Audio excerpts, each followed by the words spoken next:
Welcome to all of you on my YouTube channel, Academy of Political Science with Pooja ma'am. Today we are going to discuss about historical background of the Indian Constitution, भारतीय संविधान की ऐतिहासिक पृष्ठभूमि, जिसमें आज का segment है 1773 का रेगुलेटिंग एक्ट। रेगुलेटिंग एक्ट को समझने से पहले एक ओवरव्यू देखते हैं, एक देश काल परिस्थिति को जीते हैं उस समय के जिस समय में रेगुलेटिंग एक्ट को लाया गया। तो हम देखते हैं 1600 ईस्वी में ईस्ट इंडिया कंपनी की स्थापना कर दी जाती है और इस कंपनी का मुख्य उद्देश्य था इंडिया में ज्यादा से ज्यादा प्रॉफिट कमाना। यद्यपि कंपनी धीरे धीरे अपना प्रभाव, पॉलिटिकल प्रभाव दिखाना शुरू करती है, मतलब कि इंडिया में पॉलिटिकल पावर को ऑक्युपाई करना शुरू कर देती है। ठीक है, ईस्ट इंडिया कंपनी के इस प्रभाव को देखते हुए ब्रिटिश गवर्नमेंट, उस समय लॉर्ड नॉर्थ की सरकार थी ब्रिटेन में, उनको भी कहीं ना कहीं चिंता होती है कि जिस कंपनी को फॉर्म किया गया व्यापार करने के लिए इंडिया में, वो एक गवर्नमेंट की तरह रिएक्ट कर रही है, रोल प्ले कर रही है और धीरे धीरे अपनी आर्मी बना रही है। गवर्नमेंट ईस्ट इंडिया कंपनी को इनडायरेक्टली कंट्रोल या रेगुलेट करना शुरू करती है 1773 के रेगुलेटिंग एक्ट के द्वारा। ऐतिहासिक पृष्ठभूमि के इस चार्ट को समझते हैं, जिसमें हम देखते हैं कि कंपनी का शासन अधिनियम 1773, जिसे रेगुलेटिंग एक्ट के नाम से जाना जाता है, वो पास किया जाता है ब्रिटिश गवर्नमेंट के द्वारा कंपनी को रेगुलेट करने के लिए। उसके बाद एक्ट ऑफ सेटलमेंट 1781 में 1781 में पास किया जाता है। Then Pitt's India act of 1784, उसके बाद charter act of 1793, charter act of 1813 1813, उसके बाद फिर charter act of 1833, last charter act of 1853 को ब्रिटिश गवर्नमेंट के द्वारा पास किया जाता है कंपनी को रेगुलेट करने के लिए, शासन करने के लिए, जिसे कंपनी शासन एक्ट के नाम से भी जाना जाता है। इसके बाद टोटल पावर जो होता है वो ट्रांसफर हो जाता है ईस्ट इंडिया कंपनी से ब्रिटिश गवर्नमेंट की तरफ और सम्राट का शासन डायरेक्टली इंडिया में लागू किया जाता है, जिसे हम क्राउन रूल भी कहते हैं। इसमें हम देखते हैं कि लगभग 6 to 7 एक्ट पास किए जाते हैं, जिसमें पहला एक्ट है गवर्नमेंट ऑफ इंडिया एक्ट 1858, जो कि 1857 के रिवोल्ट के बाद पास किया जाता है ब्रिटिश शासन व्यवस्था द्वारा या सम्राट के शासन द्वारा। उसके बाद इंडियन काउंसिल एक्ट 1861 पास होता है। देन इंडियन काउंसिल एक्ट 1892, उसके बाद इंडियन काउंसिल एक्ट 1909 यानी भारत परिषद अधिनियम 1909, उसके बाद गवर्नमेंट ऑफ इंडिया एक्ट 1919 जारी किया जाता है, फिर गवर्नमेंट ऑफ इंडिया एक्ट 1935, उसके बाद इंडियन इंडिपेंडेंस एक्ट 1947। ये एक्ट इंडियन इंडिपेंडेंस की तरफ, भारत को इंडिपेंडेंस दिलाने के लिए लास्ट में जारी किया जाता है। तो फाइनली इन सभी सेगमेंट्स को हम वन बाय वन करके समझेंगे। आज का हमारा जो सेगमेंट है रेगुलेटिंग एक्ट 1773 का है। इसको समझने से पहले हम एक ओवरव्यू को देखते हैं जो 1773 के बैकग्राउंड में काम करता है। हम उस समय को जीने का प्रयास करते हैं, उस देशकाल परिस्थिति को समझने का प्रयास करते हैं। पहले तो हम देखेंगे 1764 का बक्सर का युद्ध होता है और इस बक्सर के युद्ध में दो धड़ा डिवाइड होता है। एक में होता है अवध के नवाब, मुगल शासक जो होते हैं, साथ ही साथ बंगाल के शासक जो होते हैं, वो एक धड़े में डिवाइड होते हैं। जो दूसरा जो होता है जो ईस्ट इंडिया कंपनी होती है, ठीक है, ईस्ट इंडिया कंपनी जो होती है वो होती है जिसमें हम देखते हैं कि जो अवध के नवाब या मुगल शासक जो थे, इनकी हार होती है और इंडिया में द्वैध शासन लागू होता है।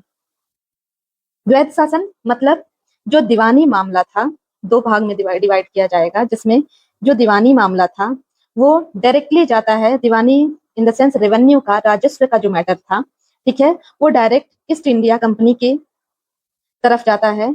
और दूसरा जो सेक्शन था वो था प्रशासनिक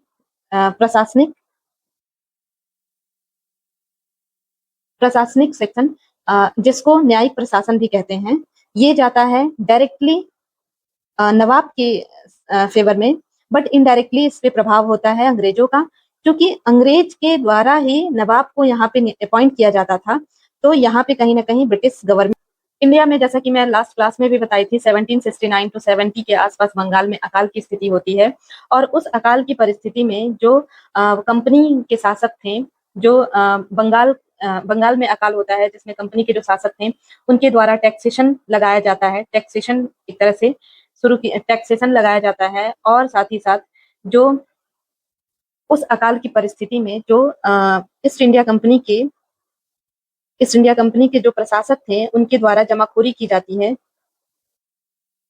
और उनके भ्रष्टाचार के प्रवृत्ति के कारण कहीं ना कहीं इंडिया की जो पॉपुलेशन थी वो बहुत ही कठिन परिस्थितियों से गुजर रही होती है। कुल मिला के इंडिया में बिल्कुल त्रासदी की स्थिति हो रखी थी और इवन यहाँ पे जो ईस्ट इंडिया कंपनी के जो शासक थे जिसमें बंगाल, मद्रास और बॉम्बे के जो गवर्नर थे, इनका भी एक दूसरे के प्रति मतलब कह सकते हो लैक ऑफ सेंट्रल पावर दिखाई देता है। तो इन सभी बैकग्राउंड में ये सारी परिस्थितियां थी जिसको ध्यान में रख करके ब्रिटिश गवर्नमेंट के द्वारा रेगुलेटिंग एक्ट पास किया जाता है, ठीक है।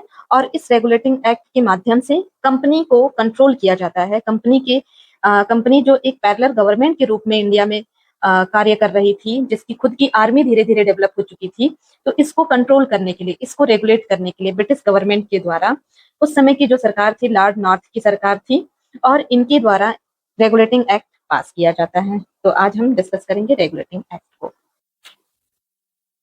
रेगुलेटिंग एक्ट के अंतर्गत जहां निदेशक मंडल या कोर्ट ऑफ डायरेक्टर के कार्यकाल को 4 वर्ष निश्चित किया गया था, वहीं स्वामियों के मंडल को यानी कोर्ट ऑफ जो प्रोपराइटर्स थे उनको एक नए मानक में ढाला गया और यह निश्चित किया गया कि कोर्ट ऑफ प्रोपराइटर्स के वही सदस्य वोट देंगे, मतलब वही कोर्ट ऑफ प्रोपराइटर्स के वही मेंबर्स वोटिंग करने के अधिकारी होंगे, हकदार होंगे, जिनका 1000 पाउंड शेयर कंपनी में होगा। मतलब 1000 पाउंड के जो शेयर होल्डर होंगे अब केवल वही इलेक्ट करेंगे। और नेक्स्ट पॉइंट हम देखते हैं कि बंगाल का गवर्नर जनरल घोषित कर दिया जाता है। बंगाल का गवर्नर जनरल पदनाम दिया जाता है, जिसकी सहायता के लिए 4 सदस्य मतलब 4 मेंबर्स होंगे बंगाल के गवर्नर जनरल को सपोर्ट करने के लिए। और इस काउंसिल को कहा गया मेंबर ऑफ एग्जीक्यूटिव काउंसिल। 4 सदस्यीय काउंसिल थी जिसमें एक जीजी यानी कि गवर्नर जनरल थे। तो ये 5 सदस्य टोटल इसमें थे। तो यहाँ से पहली बार एग्जीक्यूटिव काउंसिल के रूप में स्थापित किया जाता है। इसमें पहले गवर्नर जनरल वारेन हेस्टिंग थे। नेक्स्ट जो पॉइंट है, इस एक्ट के अंतर्गत सैनिक और सिविल शक्तियां गवर्नर जनरल तथा 4 सदस्यीय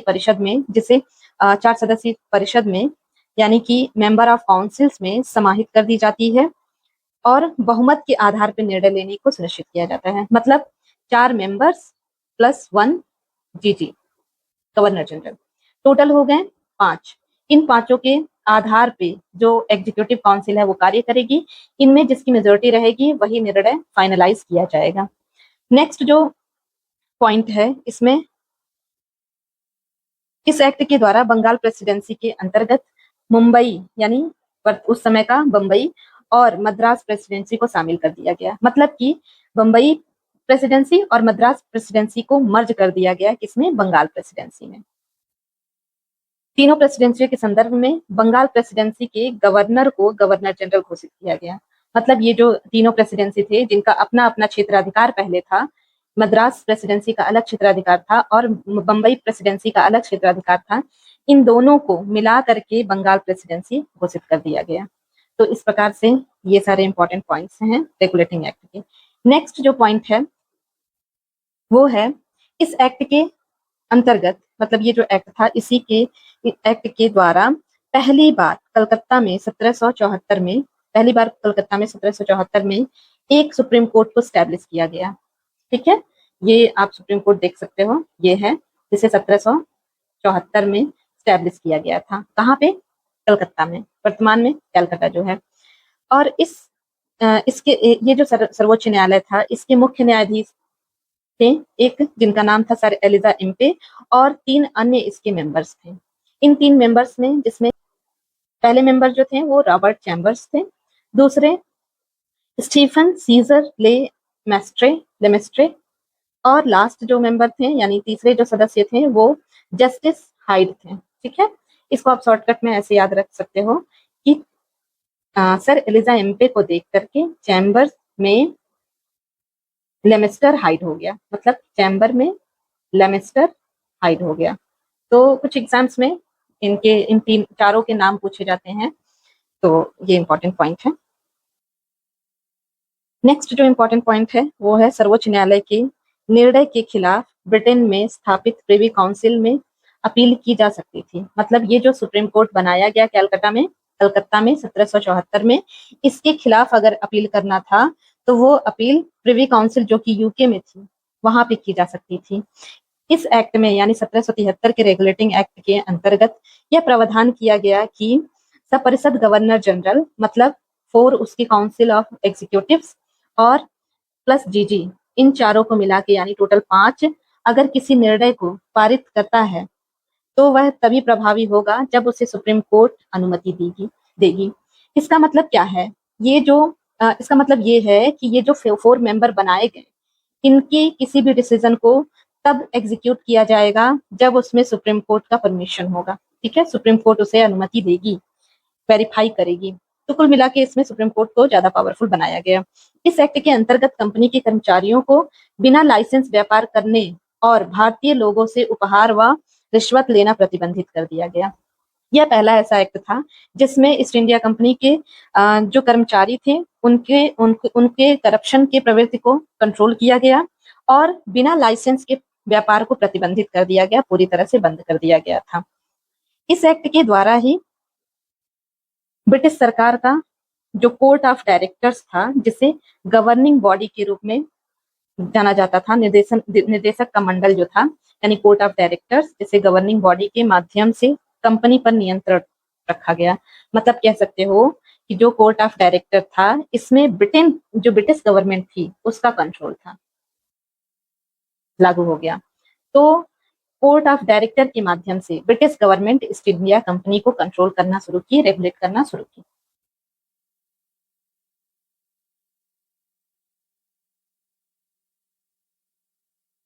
अब इसके गुण और जो इसकी विशेषताएं रही हैं उसके बारे में समझते हैं। नेक्स्ट जो पॉइंट है वो मेरिट्स के बारे में है रेगुलेटिंग एक्ट के, जिसमें हम देखते हैं कि रेगुलेटिंग एक्ट 1773 के माध्यम से पहली बार भारत में एक सेंट्रलाइज्ड प्रशासन की स्थापना होती है, एक केंद्रीकृत प्रशासन की स्थापना होती है। मतलब इससे पहले क्या था, मद्रास का अलग गवर्नर होता था और बंबई का अलग गवर्नर होता था, ठीक है, और बंगाल का अलग गवर्नर होता था। तो इस तरह से जो अलग अलग गवर्नर हुआ करते थे, इनके खुद में बहुत सारे विवाद हुआ करते थे, आपस में ही क्लैश हुआ करता था। बट अब क्या किया गया, पहली बार सेंट्रलाइज्ड पावर बनाया गया रेगुलेटिंग एक्ट के द्वारा, ठीक है, और ये कहा गया कि एकीकृत शासन व्यवस्था को स्थापित किया गया।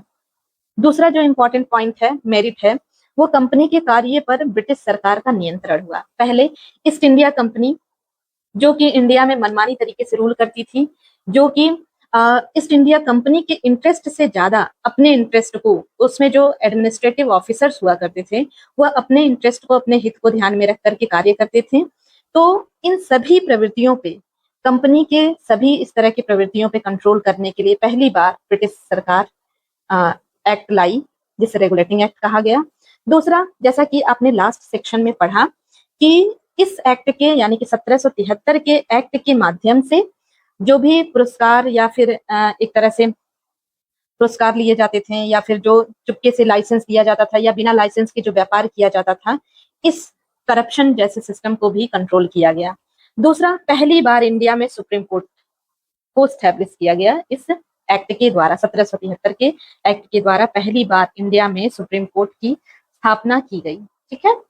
इसके साथ ही हम देखते हैं कि कंपनी के जो कामकाज थे उसमें 1773 के एक्ट के द्वारा ट्रांसपेरेंसी लाई गई, मतलब पारदर्शिता लाई गई, और यह कहा गया कि जो ईस्ट इंडिया कंपनी है वो मनमानी नहीं करेगी, बल्कि जो भी डिसीजन लेगी, ठीक है, जो भी डिसीजन लेगी उसके बारे में ब्रिटिश गवर्नमेंट को जानकारी होगी। क्योंकि आप लास्ट सेक्शन में देखे हो कि जो एडमिनिस्ट्रेटिव कंट्रोल था वो उसमें ब्रिटिश गवर्नमेंट का इंटरफेरेंस होने लगा, जिससे ईस्ट इंडिया कंपनी कोई भी डिसीजन लेती थी तो हमेशा ब्रिटिश गवर्नमेंट को जानकारी होती थी उसके बारे में। तो कंपनी के कामकाज में पारदर्शिता आई इस तरह से। भारतीय मामलों में ब्रिटिश सरकार की भागीदारी बढ़ी, मतलब ईस्ट इंडिया कंपनी से अब इंडियन सिस्टम में, भारतीय मामलों में जो डिसीजन लेना होता था वो उसमें ब्रिटिश गवर्नमेंट को भी पार्टिसिपेशन दिया गया, उसमें भागीदारी बढ़ी। केंद्रीय प्रशासन की नींव पड़ी। पहली बार केंद्रित कृत व्यवस्था थी, विकेंद्रीकरण का सिस्टम था, जिसमें आप डिसेंट्रलाइजेशन का सिस्टम था, जिसमें बंगाल का गवर्नर, मद्रास का गवर्नर और बम्बई का जो गवर्नर होता था, वो अपने अनुसार अपने अपने क्षेत्र में रूल्स बनाते थे, टैक्सेशन करते थे और अपने खजाने को भरते थे, अपना हित ध्यान में रखते थे। ठीक है, डिमेरिट्स थे जिसमें आप देखोगे गवर्नर जनरल के पास केंद्रीय शक्तियों की कमी थी। मतलब जो गवर्नर जनरल था और उसकी जो 4 मेंबर्स थे, जो गवर्नर जनरल का काउंसिल ऑफ एग्जीक्यूटिव था, इसको कहीं ना कहीं जो पावर थे वो बहुत ही लिमिटेड दिए गए, क्योंकि ये जो भी डिसीजन लेता उससे उस पे सुप्रीम कोर्ट के वेरिफिकेशन की जरूरत थी, इस वजह से। ठीक है, और इसके जो 4 मेंबर थे और जो जीजी था, इसके बीच में एक कॉपरेशन स्थापित करना आसान नहीं था। तो इस तरह से आप देखोगे कि जो गवर्नर जनरल था उसके पास केंद्रीय शक्ति की कमी थी और गवर्नर जनरल के पास वीटो पावर की भी कमी थी, जिससे कि कोई भी अगर एक्ट पास करना होता था, कोई भी डिसीजन लेना होता था, तो गवर्नर जनरल मेजोरिटी के अनुसार ही कार्य करने के लिए बाध्य था। तो ये सारे इंपॉर्टेंट पॉइंट्स हैं इसमें। काउंसिल मतलब गवर्नर जनरल अधिकतर काउंसिल के मेजोरिटी के लिए मोहताज था। दूसरा, सर्वोच्च न्यायालय की शक्ति और क्षेत्राधिकार अत्यधिक था। जैसा कि मैं पहले भी बताई कि जो सर्वोच्च न्यायालय का सर एलिजा एम्पे जो थे, जो कि सुप्रीम कोर्ट के चीफ जज थे, उनके पास अथाह शक्तियां दी गई। इवन जो काउंसिल ऑफ एग्जीक्यूटिव था, उनके परमिशन के बिना, सुप्रीम कोर्ट के परमिशन के बिना कोई डिसीजन नहीं ले सकता था। ठीक है, तो गवर्नर जनरल और 4 सदस्य जो कार्यकारी सदस्य थे, जिन्हें मेंबर ऑफ एग्जीक्यूटिव काउंसिल और सर्वोच्च न्यायालय के मध्य शक्तियों का विभाजन पूरी तरह से नहीं दिखाई देता। यहाँ पे सेपरेशन ऑफ पावर बिल्कुल नल था। ठीक है, सेपरेशन ऑफ पावर की कमी थी और डिवीजन ऑफ पावर बिल्कुल नहीं था, जिसकी वजह से एक एक क्लैश की स्थिति बनी रही।